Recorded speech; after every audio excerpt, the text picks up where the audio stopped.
আপনার শরীরে শক্তি আছে, ক্ষমতা আছে, আপনার শরীরের উপর আপনি ভরসা করলেন, তাওয়াক্কুল করলেন, আস্থা রাখলেন, কিন্তু এই সোনার শরীর একদিন আর শরীর থাকে না।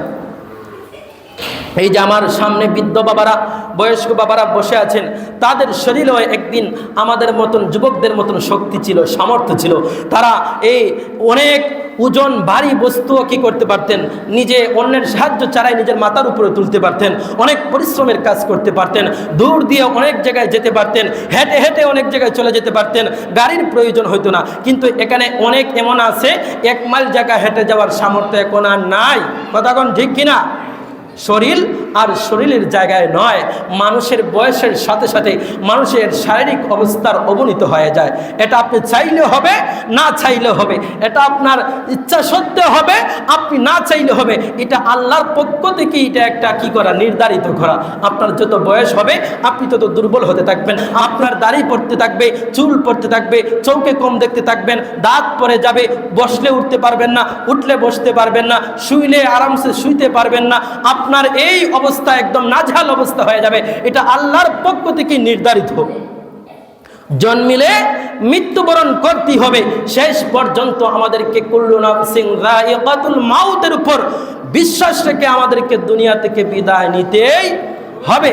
অতএব আপনি যদি আপনার শরীরের সামর্থ্যের উপর, শক্তির উপর আপনি ভরসা করেন, আপনার শরীরে যখন শক্তি থাকবে না তখন আপনি নিঃস্ব হয়ে যাবেন। আপনি কি হয়ে যাবেন? নিঃস্ব হয়ে যাবেন, অসহায় হয়ে যাবেন। কিন্তু আমাদের সমাজে অনেক বৃদ্ধ বাবারা, মারা আছেন, নিজের শরীরের সামর্থ্য না থাকার পরেও, শক্তি না থাকার পরেও তারা কে পরে শান্তিতে আছেন। কথাগণ ঠিক কিনা?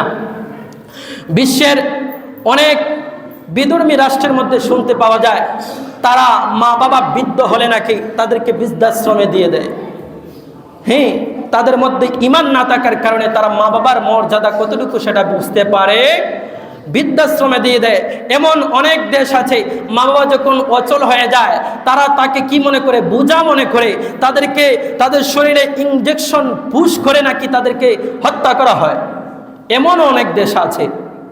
কিন্তু আল্লাহ পাক রব্বুল আলামিন আমাদেরকে এমন এক ধর্ম দিয়েছেন, ইন্নাদ দীনা ইনদাল্লাহিল ইসলাম, আল্লাহর মনোনীত ইসলাম বলে আল্লাহ পাক রব্বুল আলামিন হাদিসের মধ্যে, কুরআনের মধ্যে বলছেন, ওয়া ক্বাদা রাব্বুকা আল্লা তা'বুদু ইল্লা ইয়্যাহু ওয়া বিল ওয়ালিদাইনি ইহসানা।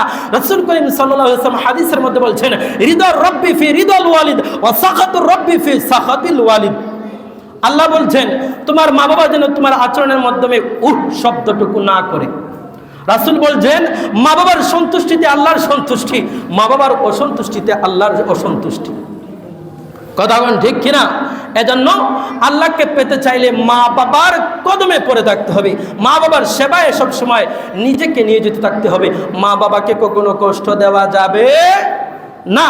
তো আপনার শরীরে শক্তি নাই, কিন্তু ইসলাম আমাদেরকে এমন বিধান দিয়েছে, সন্তানের মাধ্যমে আল্লাহ পাক রব্বুল আলামিন সেই বৃদ্ধ মা বাবাকে পরিচর্যা করিয়ে, সেবা করিয়ে সুস্থ শান্তিমতে দুনিয়া থেকে বিদায় করে দেন। কথাগণ ঠিক কিনা? এটা কিসের জন্য হয়? আল্লাহর উপর তাওয়াক্কুল করার কারণে। তো আল্লাহর উপর যে তাওয়াক্কুল করে না সে সব সময় হতাশার মধ্যে নিমজ্জিত থাকে, সে সব সময় একটা নিজেকে শূন্য শূন্য মনে হয়, একাকিত্বের মধ্যে থাকে। যখন যে দুনিয়াবি কোনো কিছুর উপর ভরসা করলে, তাওয়াক্কুল করলে, সেখান থেকে যখন সে নিঃস্ব হয়ে যায় তখন নিজেকে অসহায় মনে করে। আল্লাহর উপর তাওয়াক্কুল করলে আল্লাহ বান্দাকে কখনো নিঃস্ব করেন না। 2 দিন আগে হোক আর পরে হোক আল্লাহ পাক রব্বুল আলামিন বান্দার আশা ঠিকই পূরণ করেন। এজন্যই তো আল্লাহ বলছেন, ইন্নাল্লাহা বালিগু আমরি, আমি আমার বান্দার সমস্ত ইচ্ছা, আশা, আকাঙ্ক্ষা আমি পূর্ণ করি। বলি না সুবহানাল্লাহ। তবে আপনি যদি আল্লাহর উপর তাওয়াক্কুল থাকতে চান, আপনার কি করতে হবে? চাহিদা কম থাকতে হবে, আপনার ধৈর্য থাকতে হবে। ধৈর্য যদি না থাকে, আপনার চাহিদা যদি বিশাল হয়, আপনি আল্লাহর উপর তাওয়াক্কুল করতে পারবেন না। আপনার যদি ধৈর্য না থাকে, আপনি আল্লাহর উপর তাওয়াক্কুল করতে পারবেন না। আপনার চাহিদা কম থাকতে হবে, যে আমার আল্লাহর পক্ষ থেকে আমার জন্য যতটুকু রিজিক আসছে ততটুকুই আমার জন্য যথেষ্ট।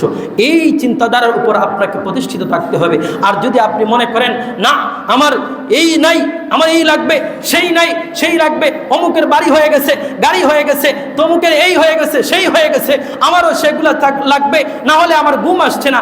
এই আপনি বরত্বের চিন্তা করতে করতে, ধন সম্পদের চিন্তা করতে করতে আপনার রাতের ঘুম হারাম করে দিচ্ছেন। আপনি আল্লাহর উপর তাওয়াক্কুল করতে পারবেন না।